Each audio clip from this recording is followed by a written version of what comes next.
Hello guys. So, sa video na to, tutukan ko kayo kung paano mag-print, then yung mga parts or variable ng Python. So, kapag mag-print tayo, print, tapos lagi nating lalagyan ng open and close parenthesis. So, kapag pinindot nyo yung open parenthesis, automatic na siya, mayroon na siyang close. Then, lagay tayo ng double quote. Pag sa double quote, kahit isa lang, dalawa na din yung lalabas dyan. Ayan. So, print natin yung pinakaunang-una kapag mag-program tayo. Hello world. Ayan. Tapos kapag nakan natin siya, click lang natin yung kan. Yun, lumabas na yung hello world natin. Then, itong print na to, built-in siya. So, kapag, mag-print lang kayo ng mga message, or kahit print lang yung gagamitin nyo. Okay, print natin yung, name natin. Coding J. Pag nakan natin, yun, lalabas na siya, Coding J. So, itong itong purpose ng video ko, para naman to sa mga gustong mag-code. Kaya walang laptop or PC. Kaya pwede siya gamitin. Kahit naka-phone lang kayo. Ganito lang mag-print yun. Print lang, tapos open and close, then yung double quote natin. Next naman natin is yung mga variable natin. So, next naman natin is yung tinatawag nating variable. Yung variable natin is para siyang container. Tapos, doon natin ilalagay kung ano yung value. Sa variable natin, may iba't iba tayong data types. Example natin is yung int, which is integer. Ang int natin ay ginagamit para sa mga full numbers. Example natin, age. Age natin is 20. So, kapag i-print natin kung ano yung nasa loob ng variable is i-print lang natin, then tatawagin lang natin kung ano yung variable natin, age. So, hindi natin kailangan maglagay ng double quote. Kasi, once na nilagyan natin to ng double quotation, may read siya ng compiler natin as string. So, kapag print natin yan, ang lalabas dyan ay age. Yan, di ba? Hindi siya na-read ni compiler as variable. So, tanggalin natin tong double quote natin. Yan. Pag tinanggal natin siya, mag-print na dyan is 20. So, paano naman kapag dalawa yung age natin? Sabi natin age natin sa 40. Tingin nyo anong lalabas dyan kapag nakan ko. Sige, try natin nakan. So, yun, lumabas yung 40. Bakit 40 yung lumabas? Kasi pag babasahin ni compiler yung code natin is nag-uumpisa siya sa top to bottom. So, yung unang code natin, ba't hindi yung unang code natin lumabas? Kasi nga, top to bottom. Kasi, di ba yung unang age natin is 20.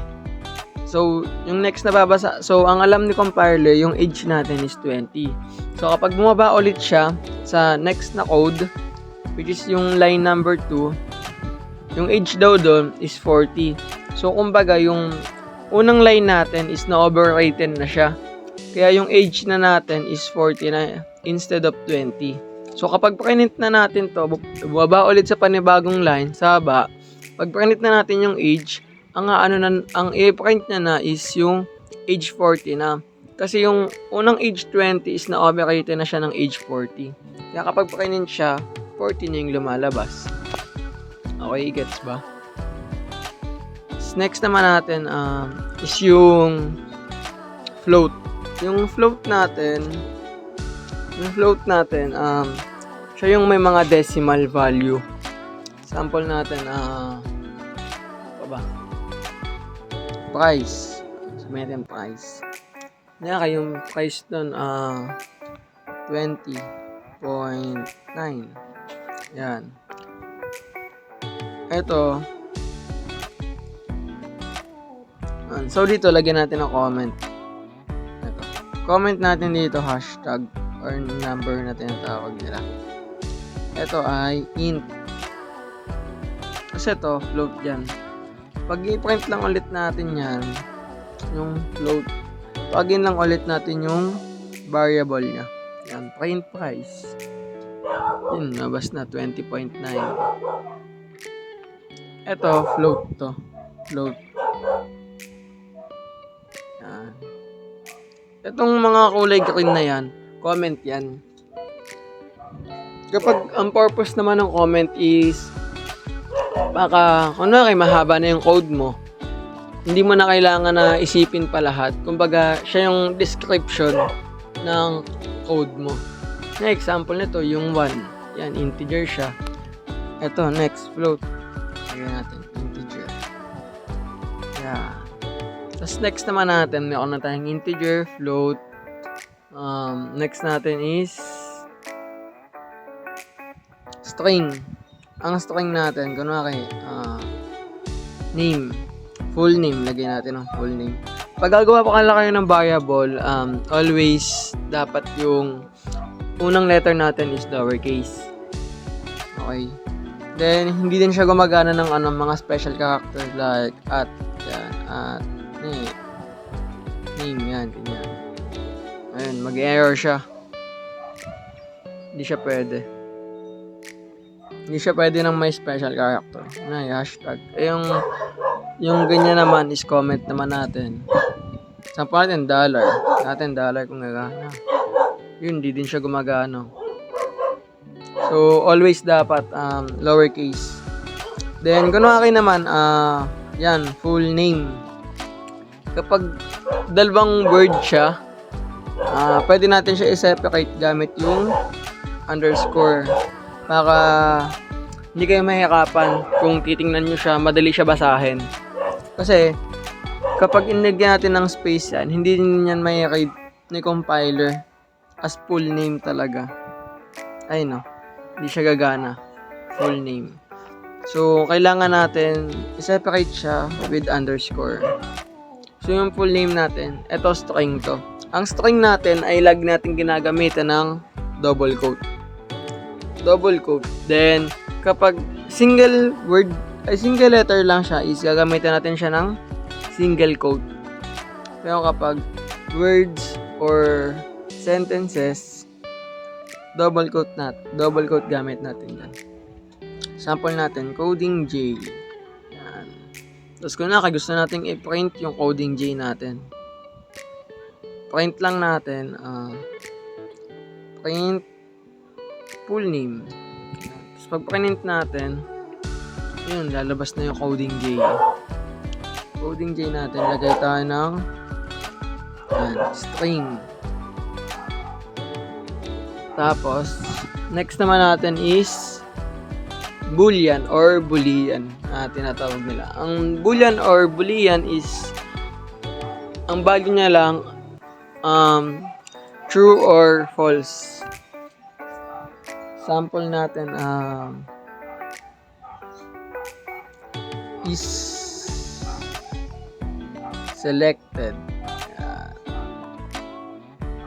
Is equals to true. Pwedeng false. Hindi pwede na yung true or false natin is lowercase yung umpisa. Kasi hindi na siya may read ni compiler. Ayun hindi na siya gumagana. Magkakaroon naman ng highlight yan. Baka makita nyo din. Yan. Tapos kung print natin yan, is selected.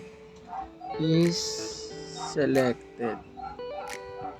Ang lalabas dyan ay true. So, ito pa lang muna yung mga natin. Mga lagay lang natin dito. Boolean. Yan.